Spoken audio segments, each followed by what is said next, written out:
السلام عليكم أحبابي، معكم سميرة سعد من قناة الأم مدرسة. النهاردة هنعمل أكلة سريعة جدا تحضيرها بس في 5 دقايق، ومش هنقف في المطبخ كتير، هي بس وقت تحضيرها وهي هتستوي لوحدها. تعالوا بقى نصلي على النبي. اللهم صل على سيدنا محمد صلاة تحسن بها الأخلاق وتيسر بها الأرزاق وتدفع بها المشاق وتملأ بها الآفاق، وعلى آله وصحبه وسلم، صلاة دائمة من يوم خلقت الدنيا إلى يوم الطلاق. يلا نبدأ بسم الله.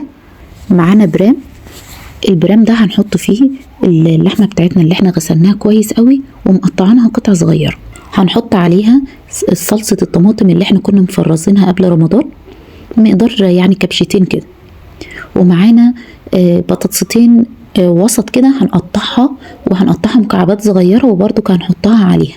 ونجيب بصلتين متوسطين الحجم يعني نقطعها برضو مكعبات صغيرة.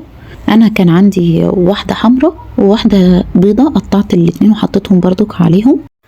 ممكن انت تستخدمي واحدة بس خليها واحدة كبيرة يعني.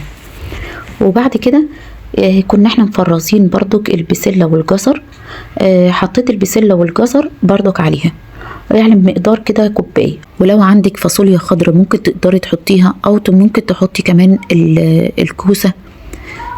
هنبدأ بقى نحط البهارات على المكونات دي. هنحط معلقة كبيرة من الملح، ومعلقة متوسطة كده من بهارات اللحمة، ومعلقة صغنططة من الشطة، ومعلقة متوسطة من الكاري، وهنحطه معلقة صغيرة كده من الفلفل الأسمر. هنقلب كل المكونات دي كلها مع بعض، وبعدين هندخلها على فرن سخن ونغطيها بالغطا بتاع القارب او البرام، وممكن تغطيها بورق سلوفان لو انت مش عندك البرام ده، لمدة كده ساعة، ساعة ونص، ونختبر اللحمة ونشوفها طابت ولا لا. يلا بينا حبايبي نعمل بقى برام الرز اللي هندخله معاه. انا هعمل برامات صغننة، مقدار الرز كوباية رز عليها كوباية ونص من اللبن. طبعا سلام بقى لو حطيتي عليها معلقتين كبار كده من القشطة او وش اللبن. هنحط معلقة من الملح ومعلقتين من السمنة البلدي. هنقلب المكونات دي كلها وندخلها على فرن سخن.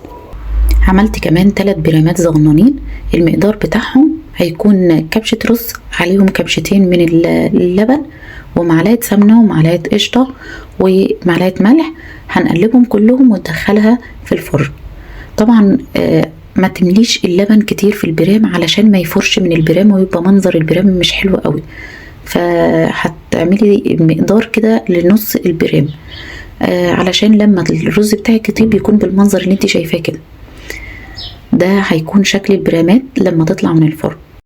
واول ما تخرجيه من الفرن حطي عليه معلقه سمنه من على الوش كده علشان الوش بتاعك يلمع كده ويبقى شكله زي ما انت شايفاه. يلا بينا نشوف البرام التورلي كده. طبعا ده منظره.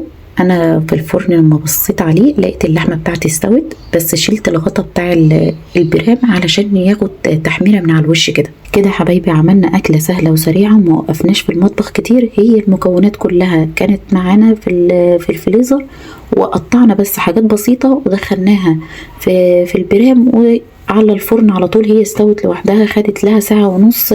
كل الأكل جهز وغرفناه وحطيناه على السفرة بتاعتنا.